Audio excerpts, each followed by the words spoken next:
Assalamualaikum warahmatullahi wabarakatuh. Di sini saya Dev Febrianti dengan teman kelompok saya Nadia akan mempresentasikan hasil mini riset kami pada usaha Tupperware Elite Director Bimastar. Yang pertama, latar belakang. Sumber daya manusia merupakan aset terpenting di dalam sebuah organisasi atau perusahaan, di mana antara manusia dan perusahaan terjalin suatu hubungan yang saling membutuhkan untuk mencapai tujuan perusahaan yang telah ditetapkan sebelumnya. Untuk mencapai tujuan perusahaan dituntut untuk memperoleh sumber daya manusia yang kompeten, di mana perusahaan harus mempertimbangkan pengadaan tenaga kerja melalui rekrutmen dan penarikan dan seleksi tenaga kerja. Profil usaha. Tupperware merupakan nama merek terkenal dari peralatan rumah tangga yang terbuat dari plastik, termasuk di dalamnya wadah penyimpanan, wadah penyajian, dan beberapa peralatan dapur yang diperkenalkan untuk halayak umum. Toko tersebut dibuka di Jalan HM Yamin nomor 283B atau di sebelah toko Roti Aroma Medan, Indonesia.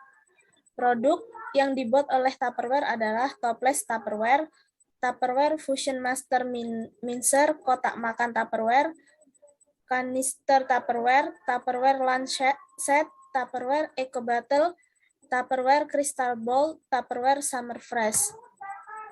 Proses pengadaan tenaga kerja.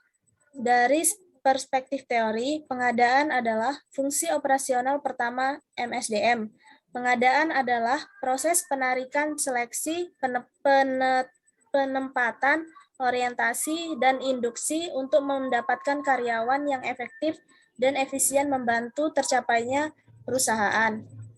Dari perspektif perusahaan, berdasarkan hasil wawancara peneliti dengan Siti sebagai marketing sekaligus orang kepercayaan Dahliana sebagai pemilik, untuk mendapatkan pegawai yang sesuai kebutuhannya, Tupperware menetapkan beberapa standar untuk mendukung proses seleksinya, yaitu pengumpulan CV dan surat lamaran ke kantor Bimastar maupun ke kantor pusat, serta wawancara. Analisis jabatan dan perencanaan SDM. Dari perspektif teori, menurut Matis dan Jackson 2001, perencanaan SDM adalah sebuah proses identifikasi dan analisis untuk memiliki SDM yang bisa mencapai tujuan organisasi atau perusahaan.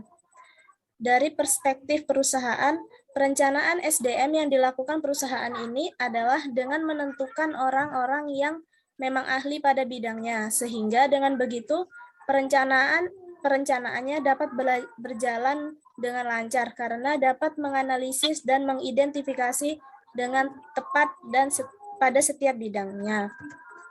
Selanjutnya akan dilanjutkan oleh teman saya Nadia. Rekrutmen dan seleksi. Jelaskan dari perspektif teori. Menurut Siswanto, rekrutmen adalah proses mencari tenaga kerja dan mendorong serta memberikan harapan kepada mereka untuk melamar kepada perusahaan.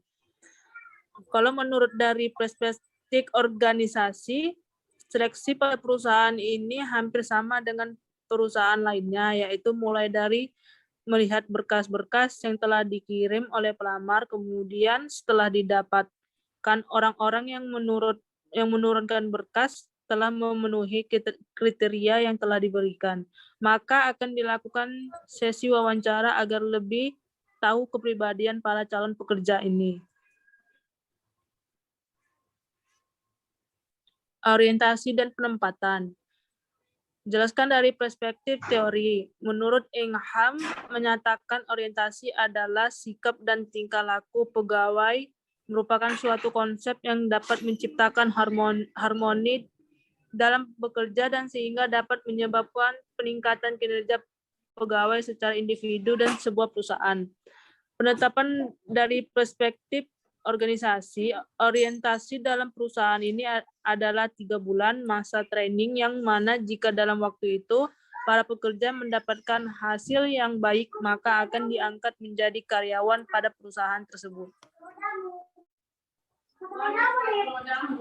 Pemutusan hubungan kerja.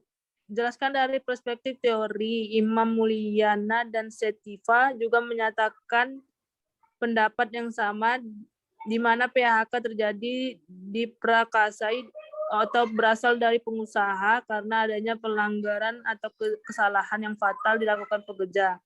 Penerapan dari perspektif organisasi perusahaan, PHK adalah penghakiman hubungan kerja karena suatu hal tertentu yang mengakibatkan berakhirnya hak dan kewajiban antara pekerja dan perusahaan atau majikan. Penutup kesimpulan, kami menyimpulkan bahwa pertimbangan utama memilih tenaga kerja adalah penampilan yang menarik dan pengalaman kerja. Bagi para konsumen Tupperware, jangan hanya mempertimbangkan faktor-faktor kebudayaan, kepribadian, psikolog saja. Sarannya, sebagai acuan dalam strategi pemasaran yang baik, pengetahuan terdapat siapa yang berperan dalam proses keputusan. Pembeli konsumen dalam mengonsumsi produk di perusahaan Tupperware Master serta membantu pihak manajemen dalam perencanaan dan pengembangan produk Tupperware. Sekian dari presentasi kelompok kami. Wassalamualaikum warahmatullahi wabarakatuh.